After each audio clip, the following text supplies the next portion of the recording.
'69 Gators, and you were one of the senior veteran guys on the offensive line. The first highlight has to be, excuse me, that the first pass. I mean, we just went nuts in the offensive line, seeing Carlos take off down the sideline, and there goes the ball, and it was on from then. You know, like Max said, it was a whole lot of fun after that. And you know, back then, we couldn't use our hands to block, and it was.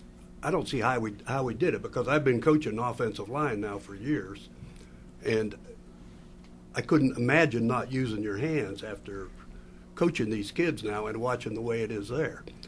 But as Max said earlier, we had, and John said, we had really good protection for not being able to use our hands. I think John was only sacked 6 times that whole season out of how many balls we threw.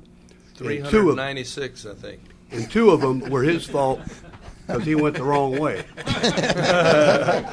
He'd say, "Get him, Griff. Get him, Mac." No, I got a lookout block against Kentucky. I heard Dog Helton yelled out, "Look out!" That meant to have been the first time I was sacked all year. So there is such a thing as a lookout block. Guys, we'll in a minute wrap up this segment. We'll get in for our final segment against play-by-play almost of that dramatic final game you guys had, that huge upset over Tennessee, 14-13. Before we do, I want to ask a question of the 2 captains, and let them say whatever they want to. But you know, as we've gone through, you guys have talked a little bit about disheartening loss on the road at Auburn, which in those days, old school Gator fans remember Gators had never beaten Auburn on the road at Jordan Hare Stadium, Cliff Hare Stadium at that time, and that jinx got you guys too. And then a frustrating tie, 13-13 with Georgia. I'd like to ask the captains, Mac and then Tom Abelnauer. You know, many Gator teams, maybe the Gator teams of 67 and 68, got derailed by frustrating upset losses. What was it about this 69 team where you guys suffered one huge disappointment, another disappointment, and then got right back on track and kept going?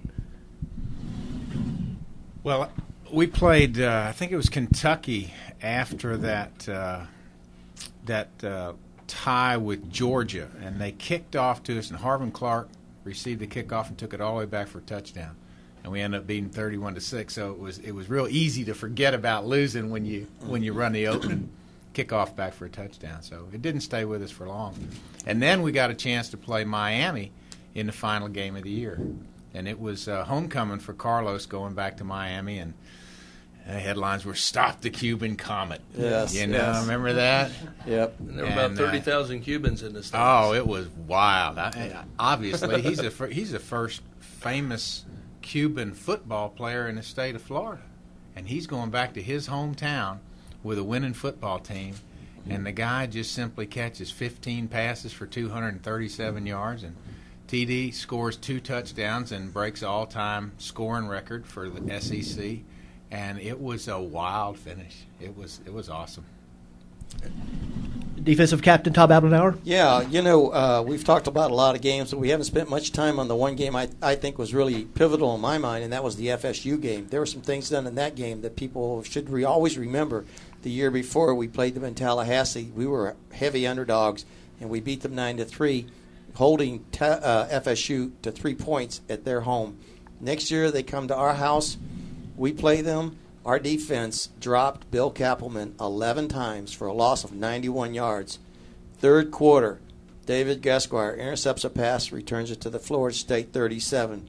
Fourth quarter, Florida State drives to our 9-yard line. Teddy Hager in the end zone picks up an interception. 2 other drives were stopped that day. Mike Palahak had an interception. Jack Youngblood had a fumble recovery.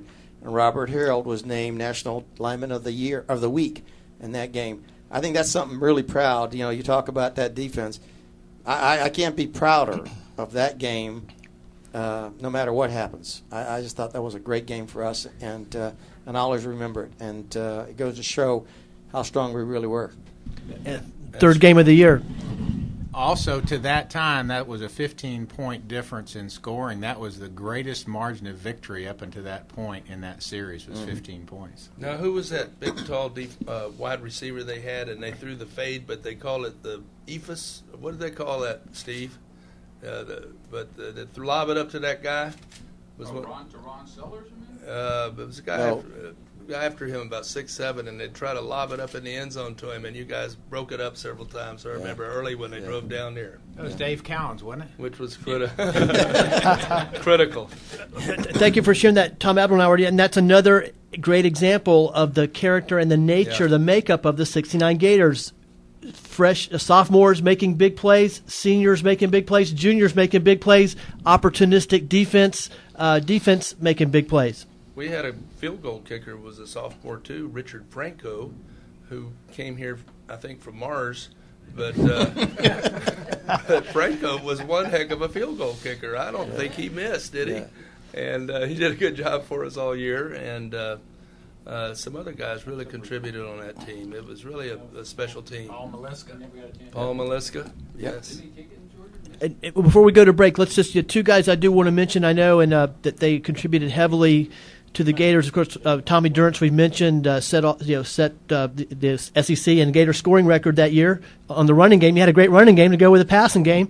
And Paul Maliska, a guy I saw play in high school when he played for Winter Park High School against Arapopka Blue Darters. But would you like to guys say a word or two about Tommy Durrance and Paul Maliska? I'll start with Mac. Paul was one of the most naturally gifted athletes we had on our team. I think probably Steve and Paul were two of the most awesome athletes I've ever seen up until that time. Both of them were hurdlers at the state level in high school. Paul ended up being my roommate towards the end of our career and was a very, very close friend. He was hurt a lot, but emotionally, he was always up for us. When we went into the locker room, even if he wasn't starting, you could always count on hearing something from Paul Maliska. He was always up, always positive, and just a great contributor to our team. Sadly, he was killed he was driving his daughter's volleyball team home on a windy North Carolina road and was in a car accident. He was driving the bus and was killed about 10 years ago. It was really sad, but we all remember Paul very fondly. Yes. And somebody like to say a word about Tommy Durrance? Well, Tommy was my age and one of the super softs, absolutely. Yeah, and really a outstanding player, good receiver, good blocker, excellent running back, and a good leader for us too. And unfortunately, he passed away of a neurological disease a couple, 3 years ago. Was a big blow to the Gator Nation. And we always loved Touchdown Tommy. Of course, that's what his nickname became. And, of course, we had another good running back on that team named Mike Rich from Dublin, Georgia. And Mike played a lot of fullback for us and had some terrific carries that season. Guys, that's going to wrap up this segment. We're going to take a quick break. When we come back, we'll have our final segment, the dramatic 14-13 win over heavily favored Tennessee in the Gator Bowl. Guys, stay with us. We'll be back in a few minutes on Talkin Old School with tribute to the 1969 Gators.